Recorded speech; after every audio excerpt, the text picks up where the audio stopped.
As we continue in our sermon series, let me begin with a question. What's your nickname? What is it? Pucky? Rocky. Okay, go ahead, Rocky. All right. What's your nickname? What's your nickname? Say again? Dario. All right, go ahead. I didn't know that. Known you how many years? I didn't know that. How many of you learned your real name like your first day in school? Yeah? That's when you learned your government name? Can't even say government. It's government name, right?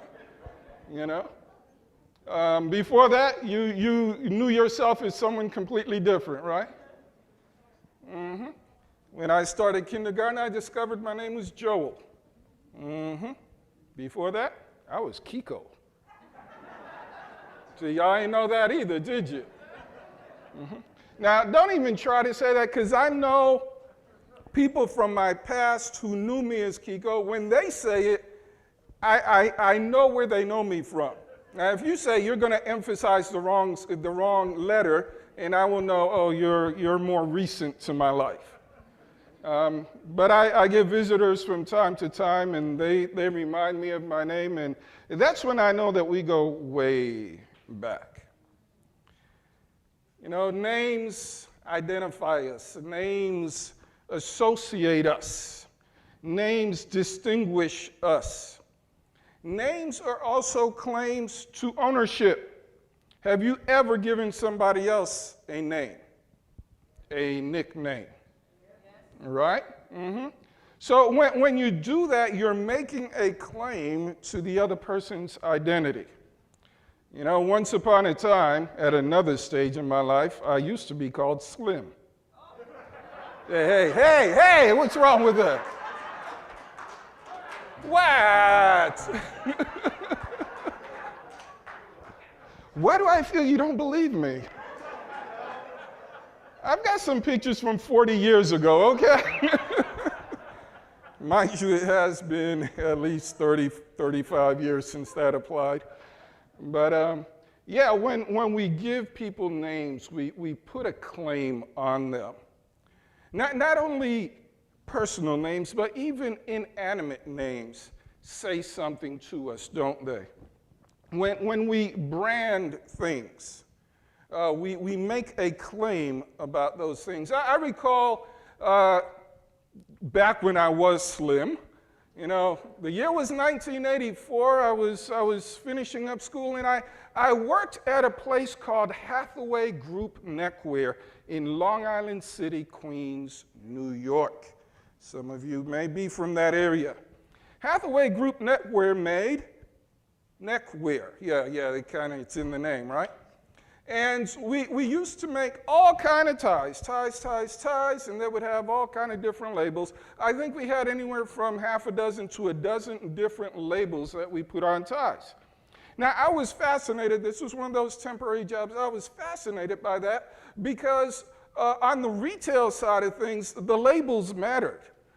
80s were the years of the Pierre Cardin and the Oscar de la Renta and different brands, and these names called top dollar. You could buy the same tie. If it had a no-name brand on it, you'd probably pay $10. But I remember, I think it was one of those two that I bought for $30.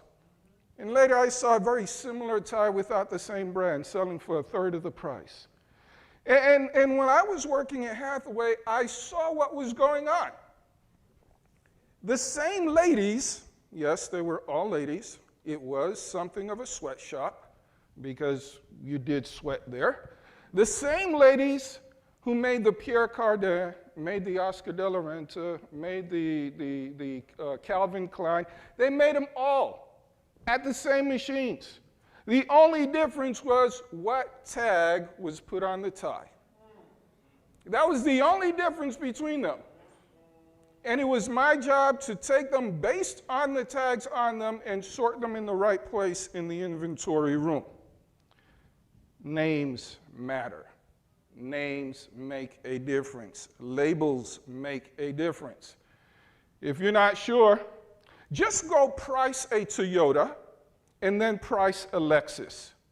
They're both the same car. They're made by the same company. But the name makes a difference as to how much you will pay for one as opposed to the other. Some years ago, the luxury car company Rolls-Royce went out of business. Volkswagen bought their plant, their physical plant, where they make the cars. Volkswagen bought it along with the Bentley name. But BMW came around and bought the name. They didn't buy any physical assets. They didn't buy any tools. They didn't buy any equipment. They didn't buy any raw materials. They just bought the names for ridiculous amounts of money. Because BMW, a maker of luxury cars, knew that the Rolls-Royce name itself was worth money to them. And now they produce Rolls-Royce. They look like Rolls-Royce. They carry the Rolls-Royce name. But now it's BMW making the profit off of it. Why? Because names matter. The end of Revelation, the end of chapter 13 of Revelation has something to say to us about labels. Revelation 13 is a tale of two powers. And maybe you've lost yourself in there, but 13 begins with the first beast. It's a beast that rises up out of the sea. Now, in case you wonder what that means, the beast, first of all, the beasts, don't get freaked out by the name beast. Don't think of Beauty and the Beast, some kind of weird creature. A beast is simply an undomesticated animal. So John is seeing this animal, and it's coming out of the sea. And the significance of the sea is the fact that in Revelation, if you go to chapter 17, 15, you'll discover that waters in Revelation represents peoples and multitudes and nations. 17, 15 reads, he said to me, the waters which you saw where the harlot sits are peoples, multitudes, nations, and tongues. So that gives us something to work with as we understand this passage. So there is this beast, there is this power, aka government. There's a government that comes out of this multitude of people. That's the first beast. And it's an amalgam based on the definition of all the beasts we see in Daniel chapter 7. So basically, it's all the images, all the governments Nebuchadnezzar saw, which were those, Babylon, Persia, Greece, and Rome. It's all of them. And it's coming out, and it has all the descriptions that you see in the book of Daniel. It's a haughty beast, it's cocky, it rules over the world for 42 months. It persecutes the saints, it does all of that. But there's a second beast, a second government, a second world power in Revelation, and this one comes out of the earth. Now, if the waters represent multitudes of people, the earth represents a lack of multitude of people. In other words, less densely populated parts of the world. We'd probably call that the New World. Based on our study of these empires that we saw, all of them based in Europe, all of them in the densely populated areas of Europe. And I think we've given enough background in our previous lectures to make a case for them. But this new power comes out of a different place. It comes out of the earth, a less densely populated area. I propose to you it comes from what is called the New World, or the Americas, or the West. And Revelation 13:11 reads, then I saw another beast coming out of the earth. He had two horns like a lamb and spoke like a dragon. Now, you don't know if you're supposed to cuddle up to this thing or if you're supposed to be afraid of it, because it looks like a lamb, but it sounds like a dragon. It looks tame enough, it looks docile enough, it looks safe enough, but when it speaks, it's intimidating. And if you look at 7 characteristics there in that section of Revelation, beginning at verse 11 and going down, we can identify some things about this beast. Number one, it causes people to worship the first beast. All right, so that's an identifier. Number two, it performs great signs, including the sign of bringing fire down from heaven. I recall back in the Gulf War, when we saw the images of America attacking, and you see these missiles coming down at night, and somebody made the parallel. Could this be that great beast which makes fire come down from heaven? I have a different opinion on that. I'll probably share that with you just a little later. But this beast, this animal, this power deceives people by the signs. It even tells people to make an image to the first beast. Now, it's not saying bring the first beast, but let's set up something just like it. All right? An image is not the real thing. You can have, you can have a person or you can have their picture. It's up to you which you want. The picture is just an image. This beast creates an image, a likeness of the first beast. What's crazy is it goes ahead and gives breath to the image. Now, where in the Bible do we see somebody giving breath to something? Way back in Genesis, right? And God breathed into the man, and he became a living soul, right? A living being. Here we see another creation. This creature, this beast, gives breath to the image so that the image begins to speak. In fact, the image causes anyone who would not serve it, the word you see in your Bible is worship, but I don't want to use that word because we've put all kind of connotations on the word worship. We believe that worship means go to church. That's not what worship means.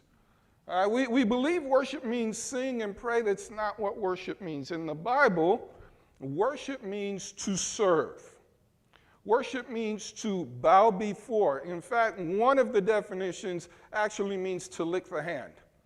All right? There's just to be completely subservient. That is the biblical definition of worship. All right? So consider this. The image causes those who would not serve it, submit to it, be subservient to it, to be killed. This is the image of the beast. But we go back to the beast now.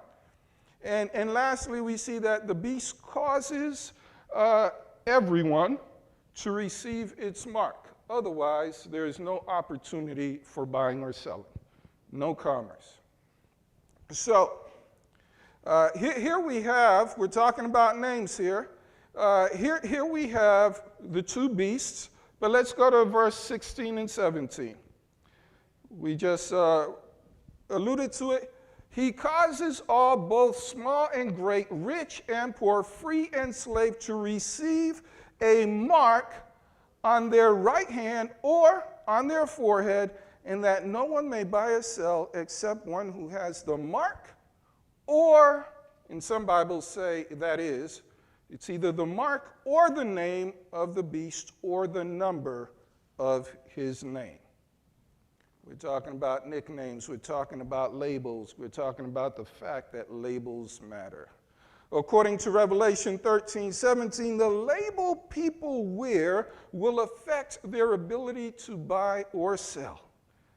Suddenly it matters what label we wear, doesn't it? Suddenly it matters what brand we wear. Suddenly the names we carry impact our ability to function.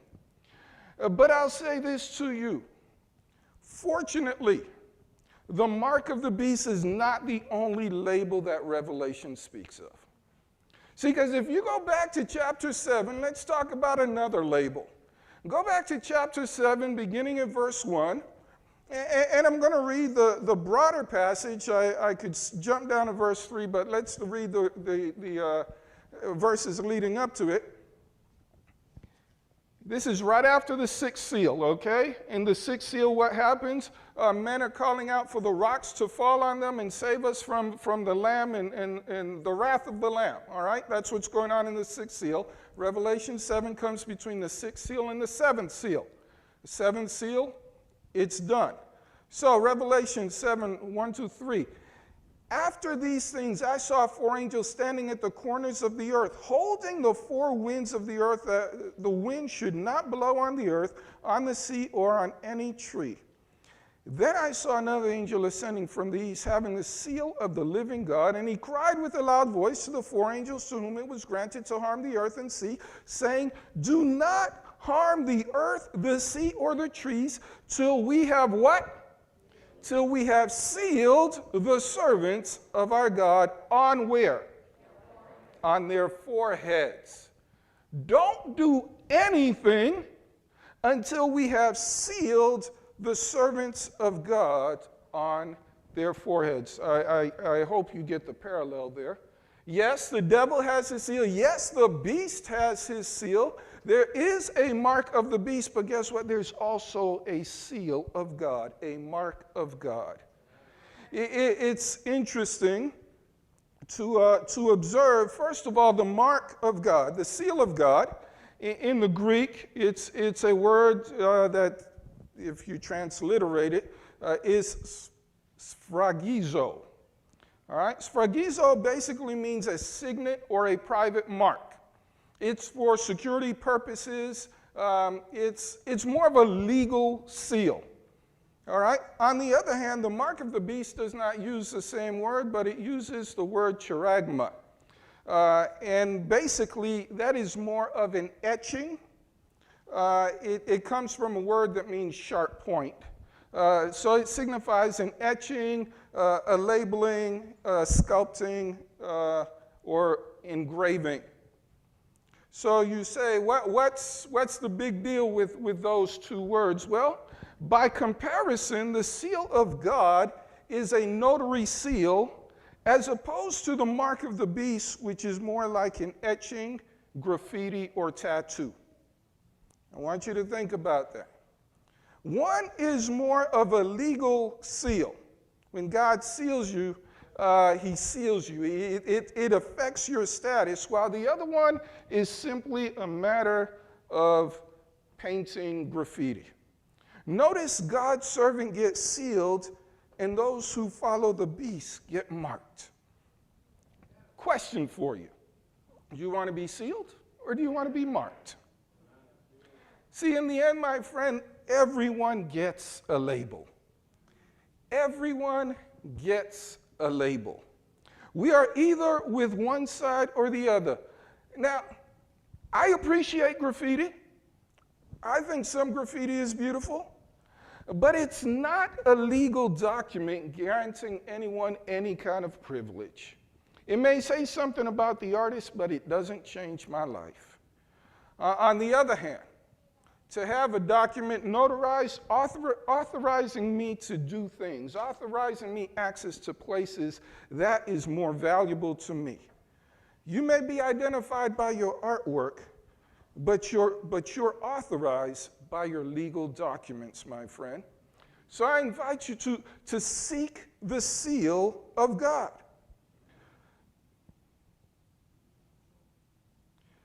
What's important to note here is that who we serve determines who labels us. Who we serve determines our label. Owners mark their property, don't they? If you have something and you want to distinguish it from the something other people have, you will put a mark on it somehow. A sticker, a tag, you'll write your name on it, you'll engrave your name on it, but you want your name associated with what's yours. You don't want confusion as to whom this item belongs to. So let's take a look at how God seals his people. What is the seal of God? What does it look like? Go back to Revelation 7. We're going back to Revelation 7. Yes, we're bouncing around. That's the nature of these kind of studies. And we're at chapter 7, pick up at verse 13. Then one of the elders answered me and said, "Who are these arrayed in white robes?" We're back in Revelation 7. Let me just give you a little background. It said, the last time we were there, it said, don't harm the earth until we seal the servants of God, right? And then John saw those that were sealed. He said there were 144,000. And he went down and labeled 12,000 from this tribe, 12,000 from that tribe, 12,000 from that. He went through 12 tribes. Strangely, he missed a tribe, and he included Joseph, which was not a tribe by itself. Joseph is Ephraim and Manasseh. What's interesting with that, and we talked about it, I think it was last Saturday night or the night before, because some people question, is that number 144,000 a literal number, or is it a figurative number? I am going to propose to you it's a figurative number for a number of reasons. At the time that John got the vision, there were only 2.5 tribes of Israel left. Before Judah went to captivity, the northern kingdom had gone into captivity and had pretty much been scattered all over the world, losing their identity, intermingling with all the other nations. They never came back home. If you remember how the Jews disliked the Samaritans, it's because the Samaritans were these mixed people who claimed to be Jewish, but they were intermingled with other people and they could not prove their lineage. So the 12 tribes did not exist at the time that John got this vision. That's number one. All right? The only tribes you had were the tribes of Judah. That's where we get the term Jews from. To be a Jew, you were from the tribe of Judah. There was a little bit of the tribe of Benjamin left that was also associated with Judah. And there were some Levites. That was it.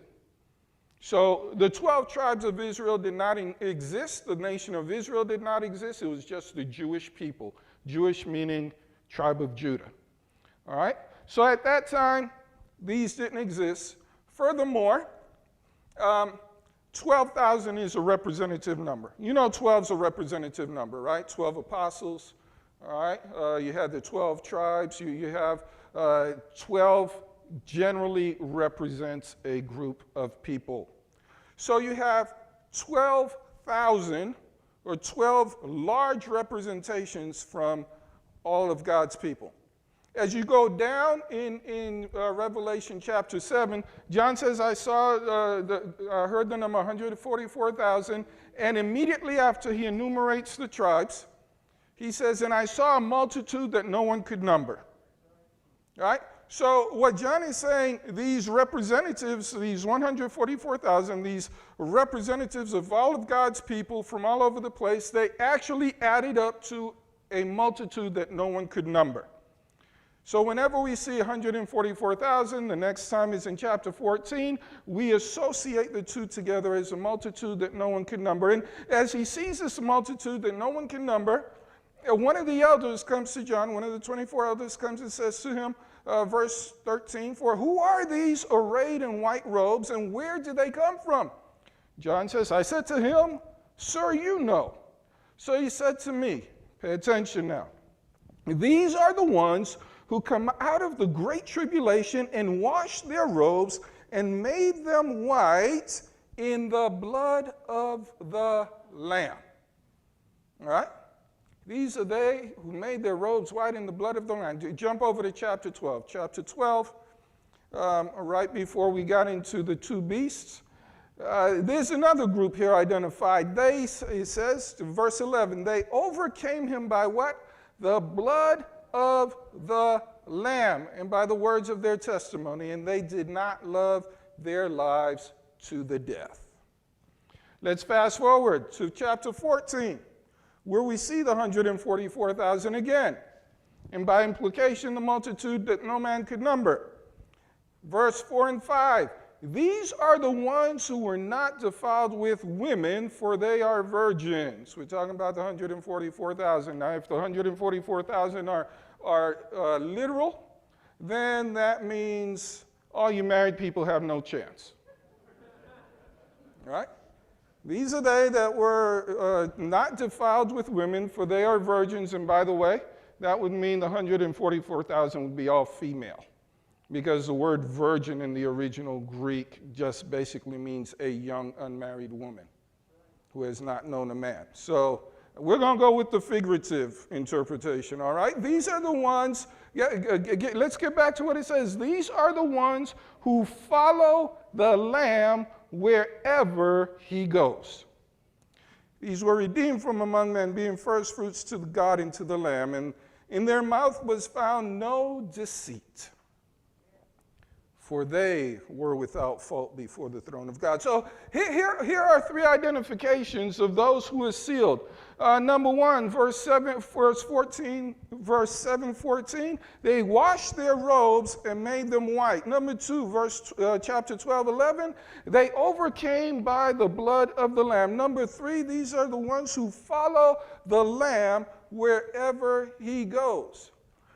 Get this, the sealed of God are those who have such a fixation on Jesus that they would rather die than lose their relationship with him. That's what we're talking about. Where we see the seal of God, we see a loyalty to the Lamb. It's about the Lamb, it's about Jesus. So here's a question we probably ought to ask of ourselves: how can we secure the seal of God rather than the mark of the beast? Wouldn't you like to know that, right?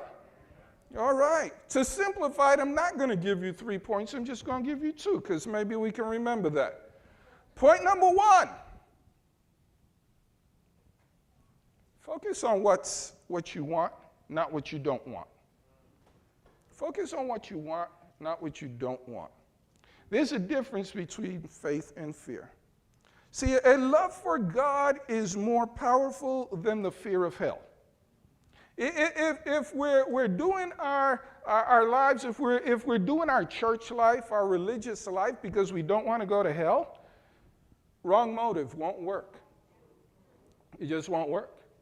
Fear gets old after a while, and fear is a poor motivator over the long term. Now, it's not bad in the short run. It kind of gets things done in the short run, especially with young children. You put a little fear in them, they don't touch the oven again. But in the long run, it won't work. At some point, they've got to figure out why they want to be safe, not just that they're afraid of mom or dad. So if you want the seal of God, make your relationship with God your primary concern. If we want the seal of God, we need to make our relationship with God our primary concern. Jesus said it clearly, Matthew 6:33, everybody knows it. What? But seek ye what? First the kingdom of God and what? His righteousness, and all these things will be added unto you. Now, in the case when Jesus was talking, what were all these things? He's talking about all the needs of life. Talking about the food and the shelter and all the raiment. Says, don't stress yourself out about stuff here on earth. Take care of your relationship with God first. First things first. Take care of your relationship with God, and the stuff you need will come your way. Focus on being with Jesus rather than not being with the devil. Focus on building your walk with God rather than not doing bad things. Focus on your time with God, because your time with God robs the devil of his influence on your life. So make your relationship with God your primary concern. You want to be sealed, be into God, because what? God has the seal. Right? Number 2. Number 1 was easy enough, right? Focus on what's important. Focus on God. Number 2, be mindful of enticements. Be mindful of enticements. This world is full of enticements. We may start out right. We may start out with good motives, but things come, shiny things come our way. And we get drawn by them, and we lose our path, because we're enticed by the things of the world. Jesus told a parable in Matthew 13. He told the parable about the sower and the seed, and he goes and he sows and all that wonderful stuff. And he said that some seeds fell by stony places. They didn't have good earth, so they dried up right after they sprang up. Some seeds fell by the wayside. They didn't make it.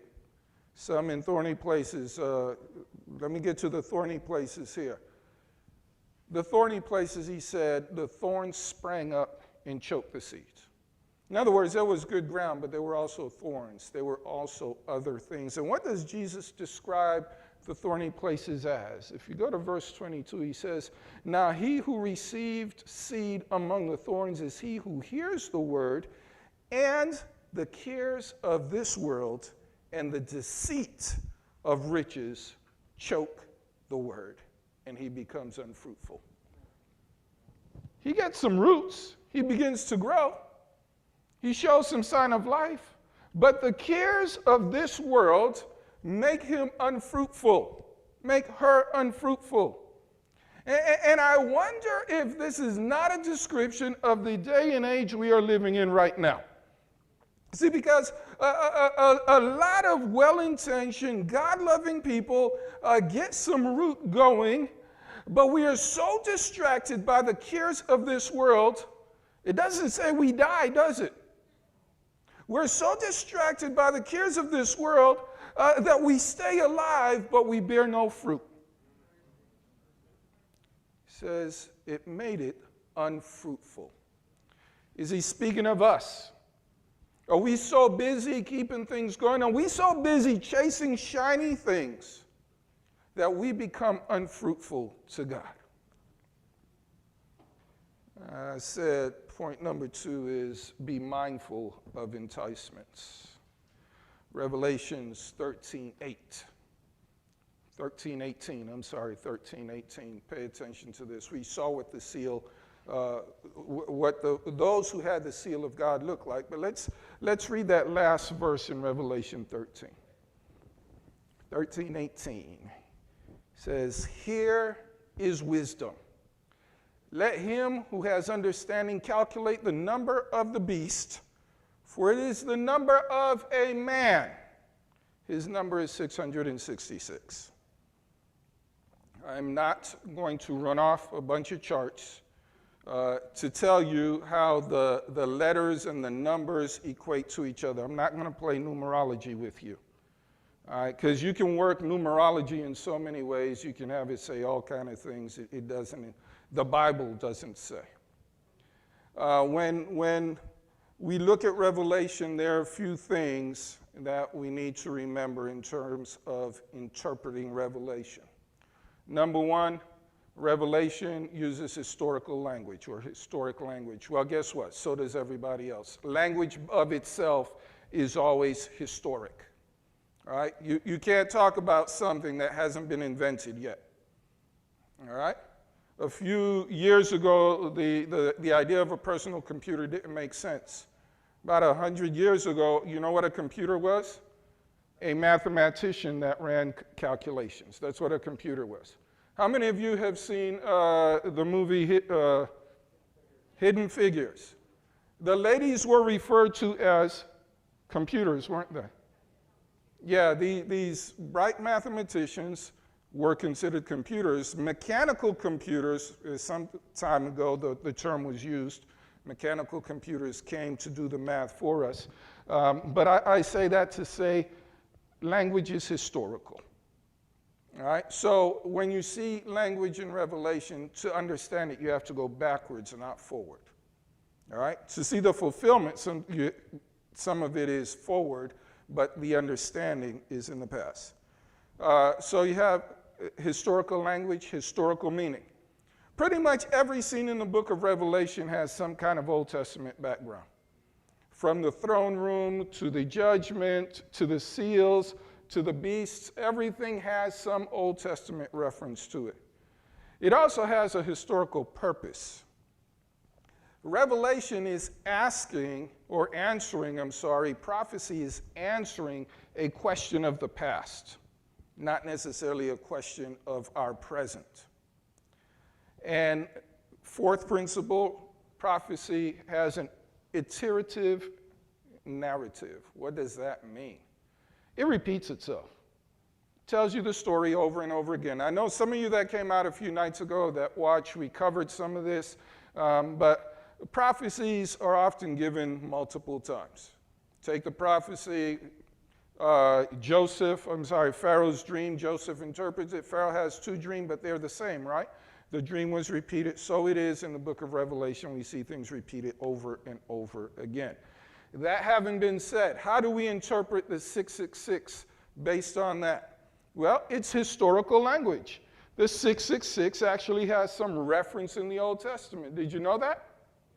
You did. Well, I'm glad you did. Did everybody else know that? Not exactly. The 666, the 666, we can find 3 biblical references to it. One of them is completely unrelated because it's just a number in a census. But take a look at 1 Kings chapter 10, verse 14. Feel free to look that one up, 1 Kings chapter 10, 14. And that's the passage that is talking about Solomon and his kingdom. And it says, the weight of the gold that came to Solomon yearly was 666 talents of gold. That's a ridiculous amount of gold. Multiply 666 times 75 times 16 and calculate the price of gold per ounce, and you will find a ridiculously high figure. It changes so much that I don't even keep it in my notes because every day I would have to recalculate it. It's in the billions. It's not in the millions. It's in the billions. Usually in the different times I've done it, it's been in the teens, 20s, and higher. So the 666 is associated with the wealth of Solomon. Take a look at 2 Chronicles 9:13. 2 Chronicles 9:13. And it says, in the weight of the gold that came to Solomon yearly was 600. Oh, wait, that's exactly the same wording. Same exact wording as 1 Kings 10. Here's what we need to be mindful. What does Revelation say? It is the number of a man, right? What man would the Jewish reader have associated that number with? They would have associated it with Solomon because it's part of their history. So how is the mark of the beast, the number of a man, associated with Solomon? How does that tell us anything? How does that help us? Well, who was Solomon to God's people? He was their ruler, right? God-ordained ruler at that. But Solomon introduced both opulence and false worship in Israel.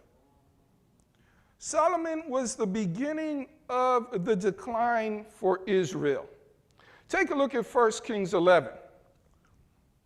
We know that Solomon had 300 wives, 700, or the other way around, 700 wives, 300 concubines. Too many, all right? I think that's a safe number, too many.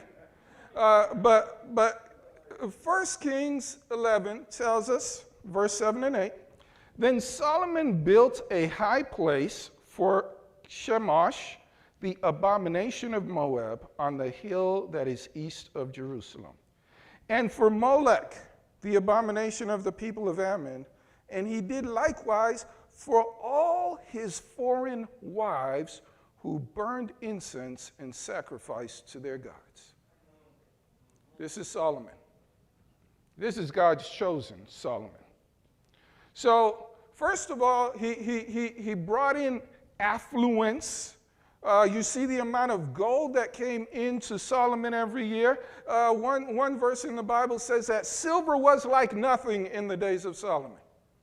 You could practically throw away silver in Solomon's time. It meant nothing. There was so much wealth in Israel, and Solomon eventually began to bring in these pagan gods, pagan worship, these foreign gods that did not, that God had warned his people never to worship. What's our point here? Be mindful of enticements. My friends, our success can be our own downfall. You want to avoid the mark of the beast? Pay attention to your own financial position. Pay attention to where your heart is. Pay attention to where your worship is. Because our success can cause us to worship our finances. Our success can cause us to worship our accomplishments. Our success can cause us to worship everything and anything except the true God. When we measure ourselves by the standards of this world, we may find ourselves going beyond where God has told us to be. Solomon was enticed by his own success. In his day and age, in this day and age of freedom and wealth, we are enticed to pursue the things of this world. So our points: focus on Jesus and be mindful of enticements. You say, well, what about the fact that the 666 is the seventh day of worship? Yeah, if you want to go that way, there's definitely an element of false religion in what Solomon did, isn't there? He brought false religion to the people of God. We've seen the first beast do that, didn't it? The first beast, the ancient powers, the kingdoms that we saw the little horn bring in foreign worship into the people of God. My friends, I want to point this out to you because I think there are some subtleties that elude us. We think just because we keep the Sabbath day holy, or maybe we don't even do that, just because we go to church on the seventh day, we think we have avoided the mark of the beast. And yet, if we're not careful, we are enticed the same way Solomon was enticed. It is the number of a man, remember that. And they give us the number, and when we study that number, we discover that our own wealth, our own success, our own affluence can be the very mark that the second beast is putting on us. Are we so given to material wealth? Are we so given to material success that we will forego doing the things of God, that we will forego worshiping, serving God the way He wants to be served? You know, when we got our allowances as children, if you grew up in a Christian Adventist home, you were probably taught when you got your $1 allowance, you're supposed to give a dime for tithe, right? And you learned to do it, it was kind of easy, but when you started hitting $100,000, man, that $10,000 hurt just a little bit, right? Yeah?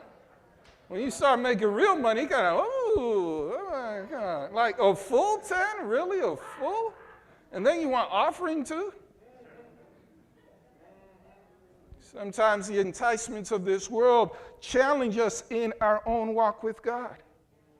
Yeah, it makes sense when we're poor, but when we start having success, it becomes a challenge. Do we serve our God? Do we follow the Lamb? Do we keep the commandments? And by the way, when Revelation says commandments, it's not talking about the 10 commandments, okay? It's the same word with different meanings. The commandments, it is spoken in the New Testament. We're talking about the teachings. So it's not just the 10, it's all of what God says. Do we follow the teachings of God? Are our lives dictated by everything that comes out of the mouth of God? Those are the questions. Let me say this to you. I don't believe we've gone this far. Let me say this. Those who focus on their relationship with God will be kept from the mark of the beast. All right? Don't try to pull your hair out, try to figure out what's the mark of the beast because I got to avoid the mark of the beast. And no. Focus on your relationship with God. The mark of the beast is going to leave you alone. All right? When temptation comes to benefit yourself at the cost of God's work, focus on your relationship with God. When the temptation comes to do your own pleasure as opposed to serve God's purpose, focus on your relationship with God. Every day we have choices to make. Am I going to take care of me or am I going to do what God wants me to do? Focus on your relationship with God. Isaiah tells us, speaking of God, says, "You will keep him in perfect peace, whose mind is stayed on you because he trusts you." My friends, that's what it takes. That's what it takes. That's what it takes to have the seal of God and avoid the mark of the beast. Let's go back to Revelation 7 as we close up. John is seeing, and he says, "One of the elders answered, saying to me, 'Who are these arrayed in white robes? And where do they come from?' And I said to him, 'Sir, you know.' So he said to me, 'These are the ones who come out of the great tribulation and washed their robes and made them white in the blood of the Lamb. Therefore, They are before the throne of God and serve him day and night in his temple. And he who sits on the throne will dwell among them. They shall neither hunger anymore, nor thirst anymore. The sun shall not strike them, nor any heat, for the Lamb who is in the midst of the throne will shepherd them and lead them to living fountains of water. And God will wipe away every tear from their eyes. Is that where you want to be, friends? Is that where you want to be? You want to be with the Lamb? My friends, if we want to avoid the mark and we want to accept the seal, there are 3 words for you. Follow the Lamb. Follow the Lamb where it leads you in your work. Follow the Lamb where it leads you in your finances. Follow the Lamb where it leads you in your personal time, everyday time with God. Follow the Lamb as you make decisions about your future. Follow the Lamb as you make decisions about your education. Follow the Lamb as you make decisions about where you invest your time, your money, your energy, your affections, your love. Follow the Lamb.